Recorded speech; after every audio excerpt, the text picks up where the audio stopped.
তোমরা যারা ক্যালকাটা ইউনিভার্সিটির আন্ডারে 6 সেমিস্টার এমডিসি কোর্স অর্থাৎ পাস কোর্সের ছাত্রছাত্রী আছো এবং তোমাদের শিক্ষাবিজ্ঞান সাবজেক্টটা মাইনর সাবজেক্ট হিসাবে আছে, তোমাদের জন্য আজকের ক্লাসটা খুবই গুরুত্বপূর্ণ।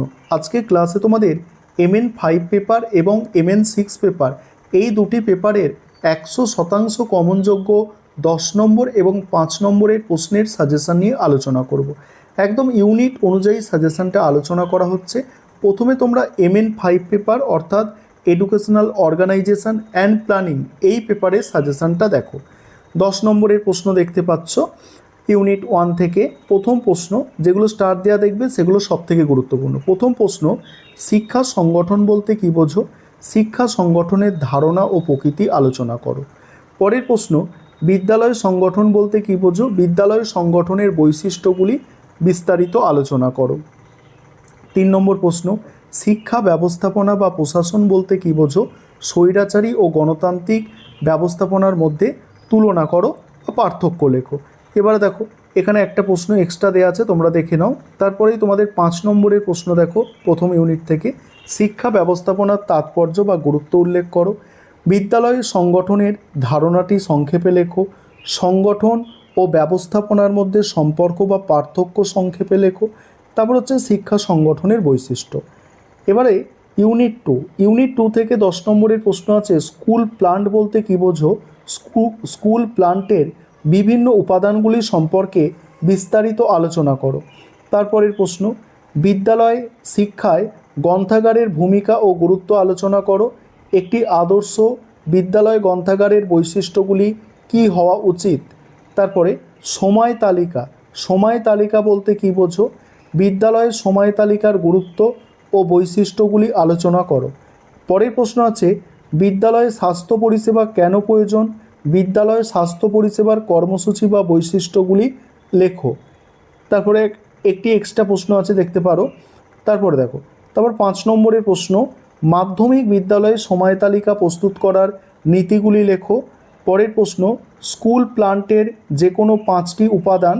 নেক্সট, কর্মশালা ও ল্যাবরেটরির বৈশিষ্ট্য সম্পর্কে টিকা। গ্রন্থাগার সংগঠনের প্রয়োজনীয়তা বা বৈশিষ্ট্য। বিদ্যালয়ে স্বাস্থ্য পরিষেবা প্রয়োজন কি? এবারে 3 নম্বর ইউনিটে প্রথম প্রশ্ন 10 নম্বরের, শিক্ষা পরিকল্পনা বলতে কী বোঝো? শিক্ষা পরিকল্পনার বিভিন্ন স্তরগুলি বিস্তারিত আলোচনা করো। পরের প্রশ্ন আছে, শিক্ষা পরিকল্পনার উদ্দেশ্য ও গুরুত্ব বা প্রয়োজনীয়তা আলোচনা করো। নেক্সট আছে, শিক্ষা পরিকল্পনার বিভিন্ন প্রকারভেদ সম্পর্কে আলোচনা করো।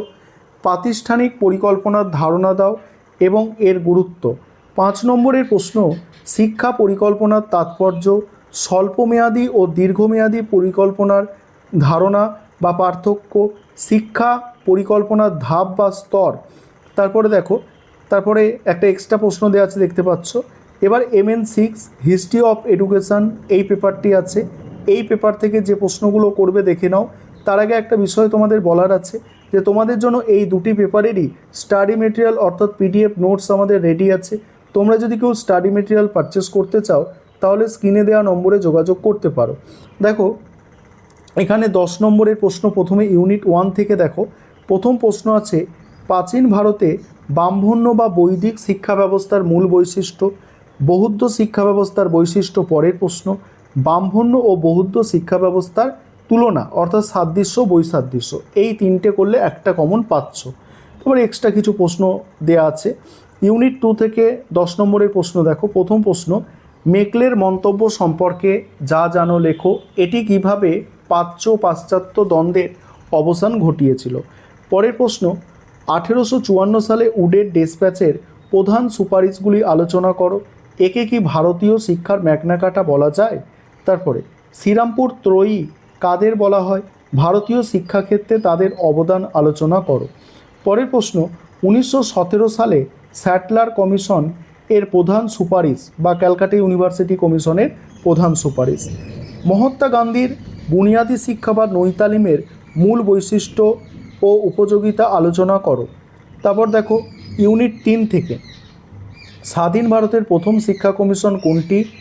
রাধাকিষাণ কমিশনের গ্রামীণ বিশ্ববিদ্যালয় সংক্রান্ত ধারণাটি ব্যাখ্যা করো।